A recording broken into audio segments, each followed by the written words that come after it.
En 2022, nous avons interrogé les professionnels de l'accompagnement au projet vacances sur les freins rencontrés par les parents solos pour partir en vacances. Les deux principaux freins qui ressortent de cette étude sont le frein financier et la difficulté à se projeter seul sur un départ avec leurs enfants. Si vous êtes intéressé par des idées pour lever ces deux freins, nous vous invitons à écouter le podcast Les freins au départ sur ce sujet. Je suis Mathilde Tillier, vous êtes sur Le Temps Libre, le podcast de Vacances Ouvertes. Aujourd'hui, nous allons parler des autres freins au départ en vacances des parents solos. Nous recevons des professionnels pour répondre à nos questions. Bonjour et bienvenue à tous. Bonjour, je suis Isabelle Cadudal, chargée de projet accueil et accompagnement à la mission locale du Pays de Cornouailles. Bonjour, je suis Constance Tétu, conseillère en économie sociale et familiale à la maison de quartier de Voisem. Bonjour, je suis Guillaume Mondou, je suis référent famille au Centre culturel et social de Livres. Merci à tous pour votre participation aujourd'hui. Première question, au-delà du frein financier et de l'isolement des parents solos, quels sont les autres freins rencontrés pour partir en vacances ?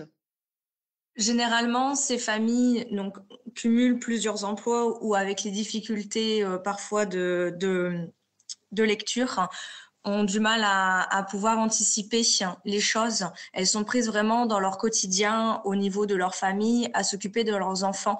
Donc ça tout tourne autour de leurs enfants et elles ont du mal à se dire on va faire autre chose que d'être maman, donc de pouvoir prendre du temps pour soi. Guillaume, vous souhaitiez réagir ? Alors, il y a multiples freins qui font que les familles n'osent pas partir en vacances et ont peur de s'engager sur des projets. C'est généralement sur tous les aspects du quotidien. Qui va s'occuper des animaux ? J'ai des chiens à nourrir, j'ai le lapin de la petite fille, est-ce qu'on peut le prendre pour partir en camping ? Comment on fait pour les médicaments de ma maman ? Quel numéro de téléphone il faut faire pour avoir la gendarmerie pour qu'il passe dans le quartier ? C'est de petites questions qui pourraient sembler anodines, mais auxquelles il faut répondre pour pouvoir justement encourager les gens à s'engager sur un projet de départ en vacances. Il va y avoir aussi le regard. Que vont penser les voisins ? Que vont penser qu'est-ce qu'on va dire de moi dans la famille ? Comment ça va être pris ? Moi qui suis une maman solo, qui ne travaille pas, comment ça se fait que je peux partir une semaine en camping, dans un camping 3 ou 4 étoiles avec des toboggans pour les enfants ? Ça, il y a toujours ce côté de crainte du on-dit des autres personnes. Et globalement, c'est quelque chose que vous observez ou vous entendez de manière informelle ou c'est clairement verbalisé par les usagers ? C'est clairement verbalisé sur les premières séances. Généralement, sur la toute première séance, quand on parle pour vous, quelle est votre représentation des vacances, ou quand on présente le projet vacances à l'ensemble des adhérents lors de réunions publiques, c'est des choses qui nous viennent très rapidement. D'accord. C'est global ou il y a quand même des personnes qui n'ont pas cette problématique-là ? Non, heureusement, il y a de nombreuses personnes qui n'ont pas cette problématique-là. Mais je veux dire que cette problématique-là qui peut nous sembler anodine est importante pour ces familles. Pour moi, j'en ai d'autres qui me semblent plus importantes, des familles qui me semblent, pour moi, pas pour les familles que j'accompagne, donc c'est la nuance. Des familles qui sont avec 2 ou 3 papas d'enfants de papas différents, et c'est comment on va faire pour avoir les 3 enfants en même temps pour pouvoir partir une semaine. Comment je vais en parler au papa ? Comment on va faire pour changer la semaine de garde ? Ça, c'est des choses qui sont un peu plus compliquées, on va dire, à gérer. Et qui peuvent justement faire de dire non, je veux pas partir. Des freins plus difficiles à lever. À lever, tout à fait. Parce qu'elles ne dépendent pas forcément toujours des personnes et des on-dit ou des qu'en va-t-on penser. Parce qu'elles n'ont pas la réponse non plus tout de suite. Ça va dépendre aussi de la relation qu'elles ont avec leur ex-mari et savoir comment vraiment, si c'est possible de se mettre d'accord sur le bien-être de l'enfant. Merci. Donc le regard des autres peut être, comme disait Guillaume, en lien avec peut-être sur le vecteur financier, sur le fait de quand on ne travaille pas ou quand on bénéficie d'aide sociale, on ne peut pas s'autoriser à partir en vacances, mais aussi le regard des autres dans le domaine culturel. Oui, alors c'était aussi sur le regard des autres. C'est aussi un problème d'estime de soi. Des mamans qui n'ont pas envie qui ont peur de se mettre en maillot de bain à la piscine, parce que les images qu'elles voient des campings, forcément, c'est des gens qui ont l'air parfaits. ces images qu'elles vont voir sur les publicités, qu'elles vont voir à la télé, elles vont se dire c'est peut-être pas fait pour moi tous ces endroits-là où tout le monde est sur la plage super bien bronzé, bien maquillé, bien coiffé. Est-ce que je peux me permettre d'aller à la piscine avec mon enfant de 2 ans qui va pleurer parce qu'il a 2 ans et puis il pleure? C'est ces côtés-là où il faut rassurer beaucoup les familles sur le fait que oui, mais tout le monde est comme ça. Tout le monde a peur d'avoir son enfant qui pleure dans les supermarchés ou qui ne fait courir à travers la table du restaurant.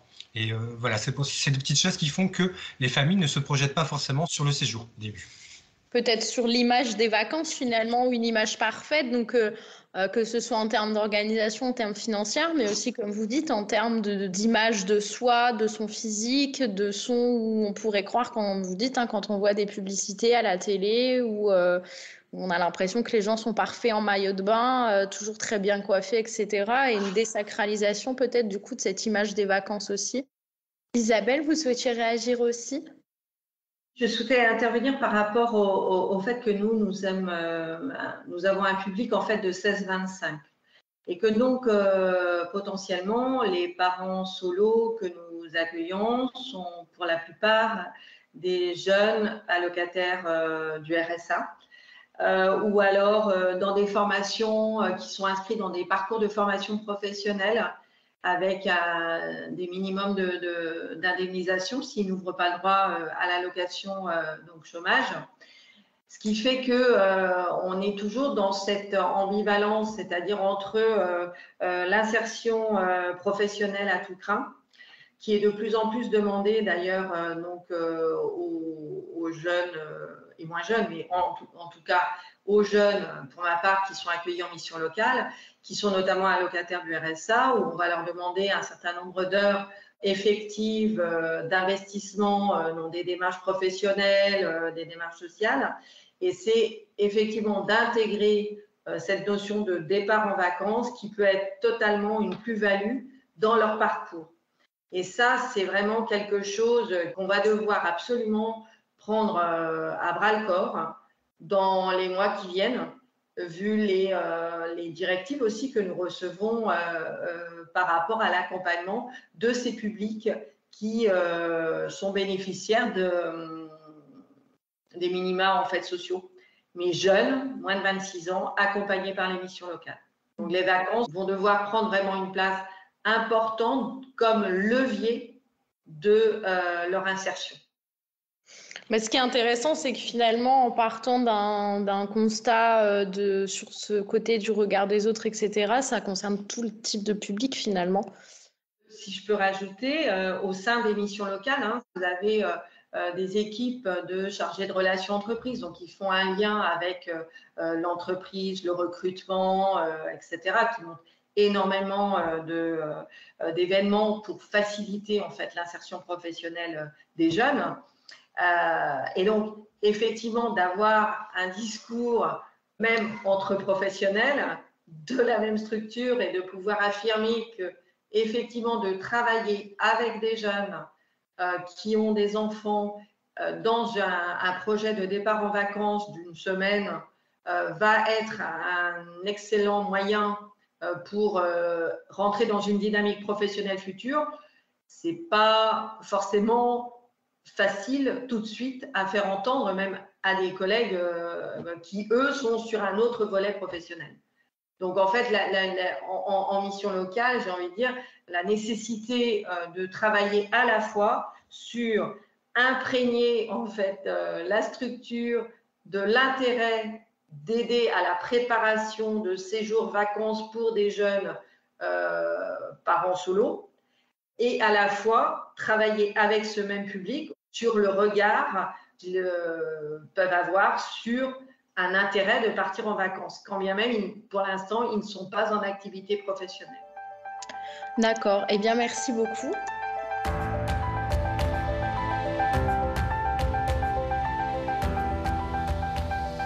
D'après notre étude, en 2022, la moitié des familles accompagnées par les structures du réseau de vacances ouvertes étaient monoparentales. Pour 48% des interrogés, les parents solos sont uniquement des femmes et pour 47,2%, elles sont majoritaires. L'accompagnement au projet vacances par les professionnels est un puissant levier au départ en vacances des parents solo.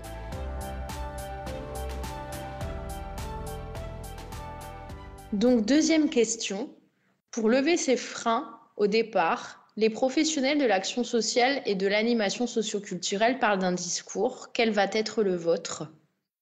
Le sujet des vacances n'est pas forcément aisé à aborder, tant auprès du public que des collègues qui sont sur eux d'autres missions, puisqu'on est quand même identifié à l'heure d'aujourd'hui, au prime abord, comme étant des professionnels de l'insertion professionnelle, avant tout, et sociale.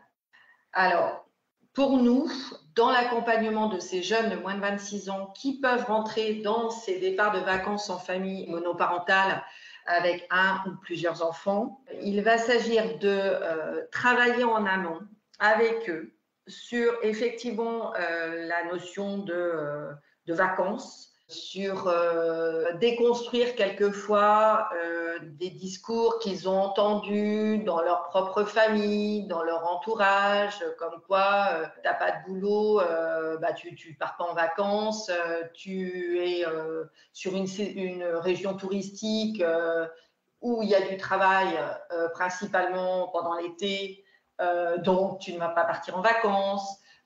On est vraiment sur cette idée qui est largement véhiculée. Donc, à charge pour nous de travailler en amont sur la représentation des vacances et aussi sur la construction de ce qu'est un projet vacances, en y incluant la notion de budget, faire aussi la part à ce que je vais m'accorder moi en tant que parent partant en vacances avec mes enfants. Est-ce que j'ai le droit de m'autoriser un peu de répit, d'aller effectivement faire une séance de balnéothérapie pendant que mes enfants vont être occupés dans l'animation qui est proposée, par exemple, sur un camping. Voilà, c'est trouver de l'équilibre entre toutes les animations et les temps libres qu'ils vont s'accorder et les uns et les autres, et aussi ensemble, ce qu'on vit ensemble. Donc du coup, sur ce discours, par exemple, vous, Guillaume, quel va être le vôtre? Faites-vous plaisir. N'ayez pas peur de partir en vacances. Vous y avez le droit comme tout le monde. Il faut savoir en profiter, lâcher prise, et que le plaisir que vous allez prendre là-bas sur place avec vos enfants, vous allez le retrouver à la maison. Ça va vous créer des souvenirs, mais le quart d'heure que vous allez prendre chaque jour là-bas sur place à déjeuner ensemble, vous allez voir que vous le referez peut-être à la maison et que vous y prendrez plaisir. Le temps passé sans les écrans pour les adolescents, ils verront que c'est sympathique de jouer avec maman à un jeu de société avec les petits frères. Donc c'est leur vendre un peu du rêve, ce qui va se passer là-bas sur place et ce qui va changer pour eux après ce voyage. Et toujours leur dire, vous pouvez y aller, vous pouvez y croire, on va réussir et vous allez voir. Faites-vous confiance. Et puis ensuite, moi j'attache beaucoup d'importance à ce qu'on va développer comme compétences techniques, psychosociales. Quelles sont les compétences qu'on va retirer d'une expérience comme celle-là et comment après, en tant que jeune, avec cette expérience-là, je vais pouvoir justement développer mon projet professionnel qui aura bénéficié aussi de cette respiration, parce que c'est important. C'est-à-dire que un jeune, vous imaginez, je pense à une jeune maman que j'accompagnais, qui donc avait 2 enfants, de 2 parents, de 2 pères différents.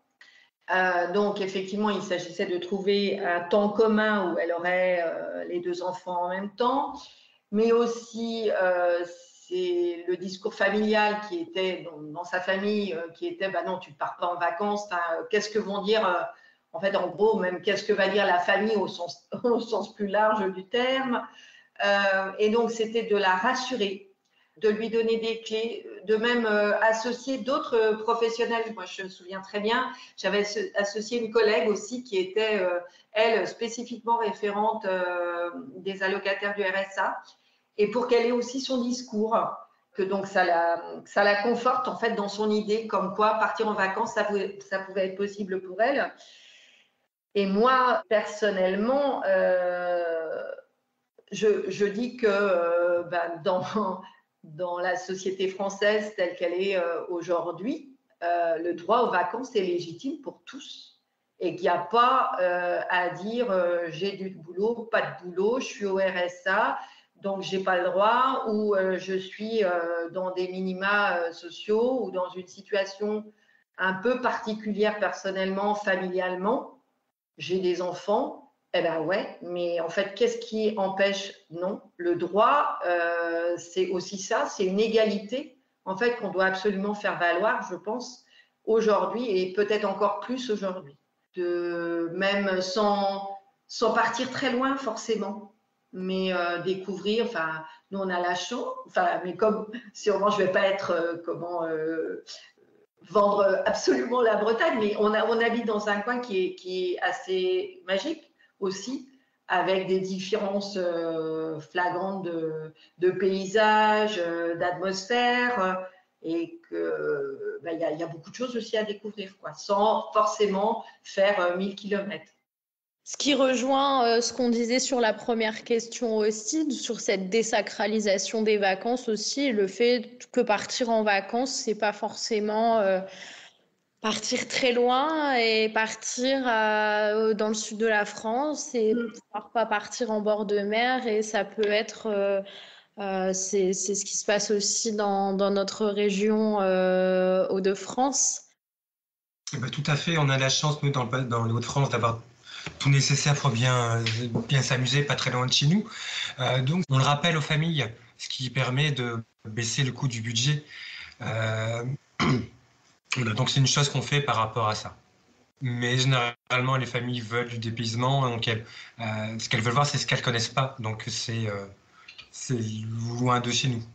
Mais après, ça va dépendre aussi sur la durée du séjour. Partir une semaine dans le sud alors qu'on habite à 900 km de là, si c'est pour faire 2 jours de transport, c'est pas la peine. Voilà. Si c'est un maxi mini week-end, il vaut mieux partir sur la côte où on y sera très rapidement et vous y trouverez du plaisir à partir de 4 jours vraiment loin de chez vous.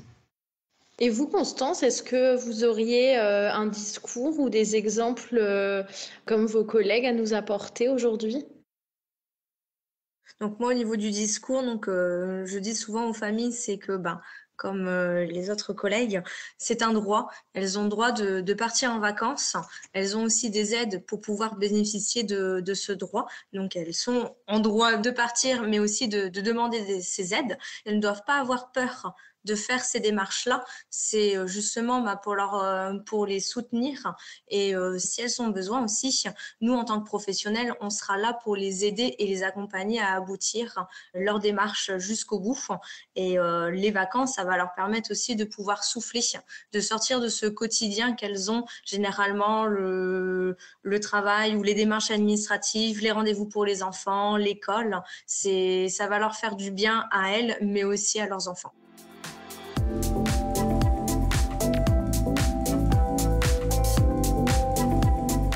Bien, en tout cas, merci à tous d'avoir participé et répondu à mes questions aujourd'hui.